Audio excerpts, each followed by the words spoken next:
नमस्कार। Are Chandak classes का स्वागत। एक बार फिर मैं आपके सामने हाजिर हूँ। आज हम फिर पढ़ने जा रहे हैं जर्नल एंट्री। इस एंट्री बनाने की मोस्ट इम्पॉर्टेंट वीडियोस आपने देखे हैं। हर वीडियो हमने टॉपिक वाइज किया है।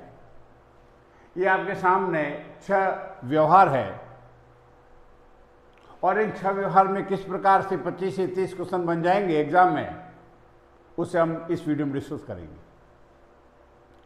अकाउंट की पहचान, एंट्री बनाने के नियम, एंट्री कैसे बनेगी, प्रत्येक व्यवहार में कितने अकाउंट होते हैं।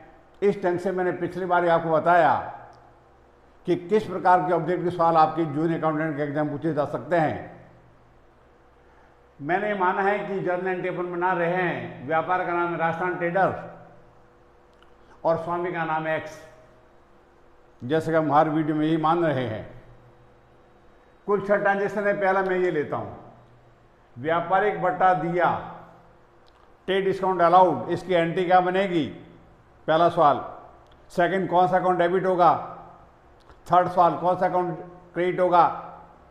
फोर्थ क्वेश्चन, इसमें खातों की संख्या कितनी है, नंबर ऑफ अकाउंट कितने हैं, उनका नेचर क्या है और एंट्री क्या बनेगी। तो इन 6 सवालों का आंसर एक ही है, व्यापारिक बट्टा दिया, नो एंट्री, इसकी एंट्री नहीं बनेगी। अब सवाल एग्जाम पूछेंगे, व्यापारिक बट्टे की एंट्री क्यों नहीं बनी? उसका रीजन है व्यापारिक बट्टा कोई खाता नहीं है, trade discount not an account. तो फिर सवाल है कि व्यापारिक बट्टा खाता क्यों नहीं है? ये मैं पहले बता चुका हूं, फिर रिपीट होता है। कोई भी व्यवहार अगर अकाउंट है तो उसमें 3 शर्तें हैं, E + B + M। घटना घटित हो गई, घटना व्यापार की है और वो घटना मनी मेजरमेंट, उस घटना में रुपए का लेन देन हुआ। व्यापारिक बट्टा है ट्रेड डिस्काउंट, किसी भी बिजनेसमैन के द्वारा अपनी सेल को बढ़ाने के लिए ग्राहक को दिया जाता है और सीधा बिल की अमाउंट में से लेस कर देते हैं। मान लो बिल था 10,000 रुपये का, तो लेस किया जाएगा 200, एंट्री बनेगी 9,800 से। बिल था 1,000 रुपये का, लेस करेंगे 200, एंट्री बनेगी 800 रुपये से। बिल था 5,000 का, 200 में लेस करेंगे, एंट्री बनेगी 4,800 से। इसलिए व्यापारिक बट्टा मनी मेजरमेंट नहीं होने के कारण कोई खाता नहीं है, इसलिए इस व्यवहार की एंट्री नहीं बनेगी। नेक्स्ट, व्यापार का कमीशन स्वामी ने प्राप्त किया 1,000 रुपये। इस एंट्री में 90% बच्चे गलत करेंगे।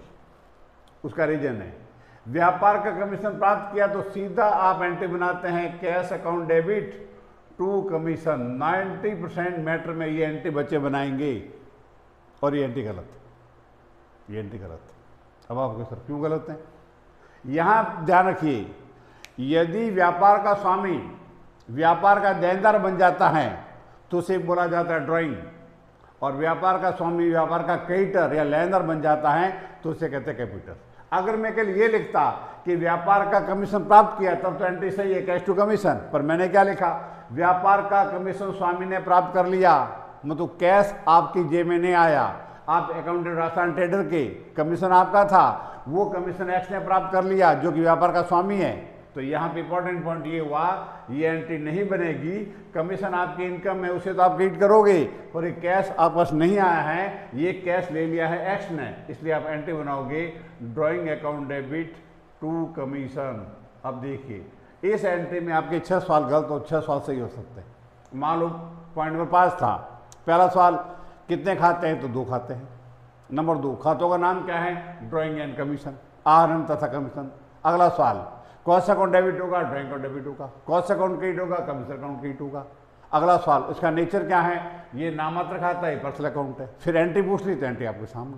तो ये ध्यान रखिए, जैसे ही स्वामी ने व्यापार की इनकम प्राप्त की तो माना जाएगा कि स्वामी हमारा देनदार बन गया, और स्वामी जब देनदार बनता है तो अकाउंटेंसी उसका नाम होता है ड्राइंग या आहरण। नेक्स्ट, व्यापार का किराया स्वामी ने चुकाया, ये एंट्री भी नॉर्मल इंस्टेंट बनाएंगे, rent account debit to cash, और ये एंट्री भी गलत है। अगर आपने एंट्री में rent account debit to cash, तो ये एंट्री भी गलत है।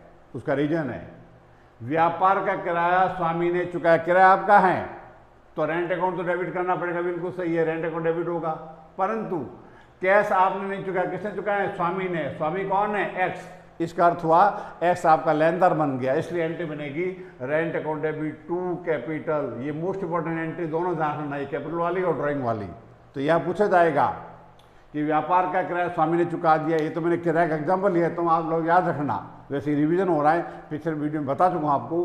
अगर व्यापार का दायित्व तो व्यापार की लायबिलिटी स्वामी द्वारा चुकाई जाती है तो स्वामी व्यापार का लेनदार या क्रेडिटर बनता है, उसे कहते हैं कैपिटल।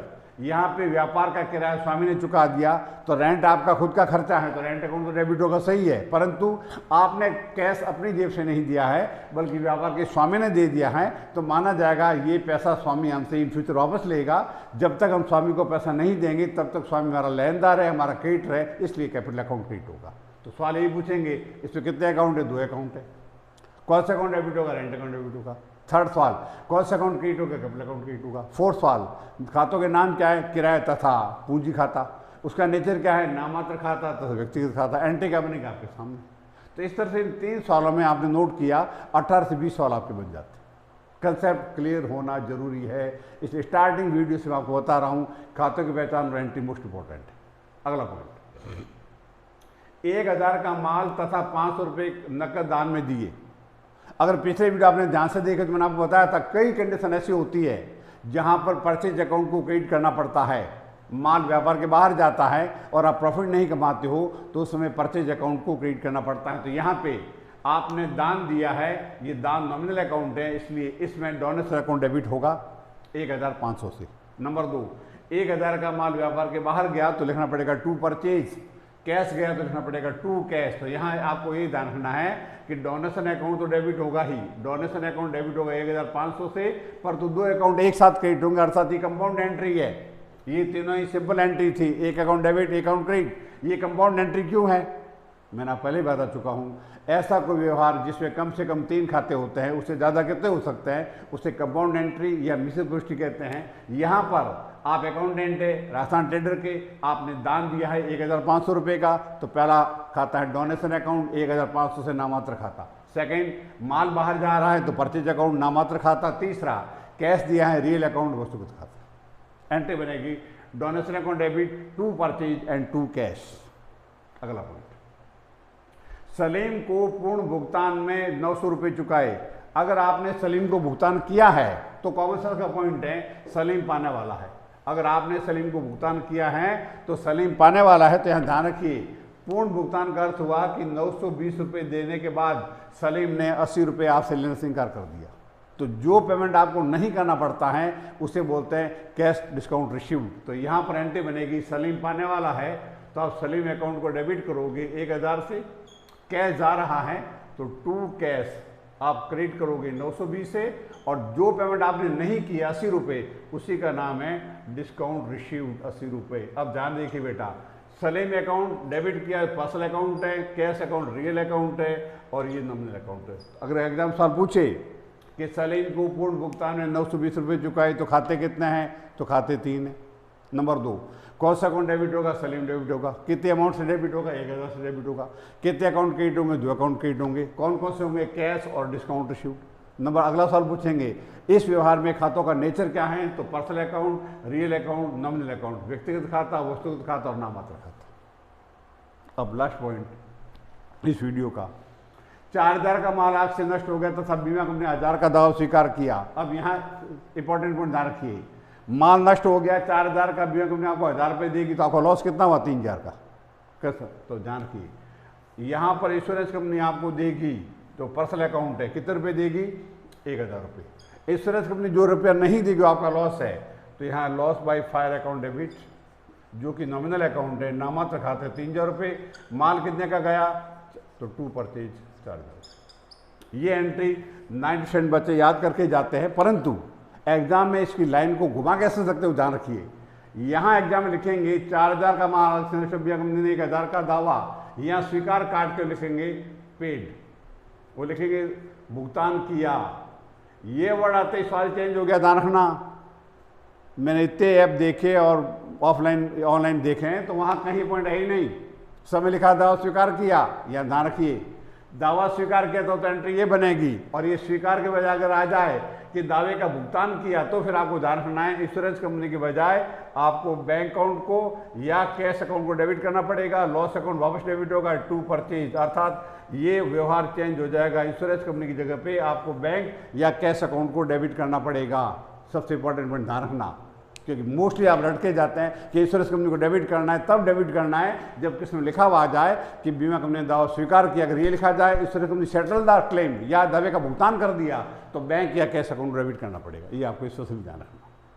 तो यहाँ पर सारे पॉइंट थोड़े ट्रेंड से हटके थे। पॉसिबिलिटी है कि एग्जाम में सवाल आ जाए, परमपिता ईश्वर की कृपा से आप सॉल्व कर ले। जैसे ये पॉइंट था, ये पॉइंट है, ये पॉइंट है, ये पॉइंट, ये पॉइंट, लगभग हर पॉइंट में मैंने स्पेशल पॉइंट लिए थे ताकि आपको एंट्री से संबंधित कोई व्यवहार जब आप एग्जाम सॉल्व करें तो आपको प्रॉब्लम नहीं आए। परमपिता ईश्वर की कृपा से आपके सारे साल सही हो, आपका दिन शुभ हो, भगवान आपकी नेक दुआओं को स्वीकार करें। नमस्कार।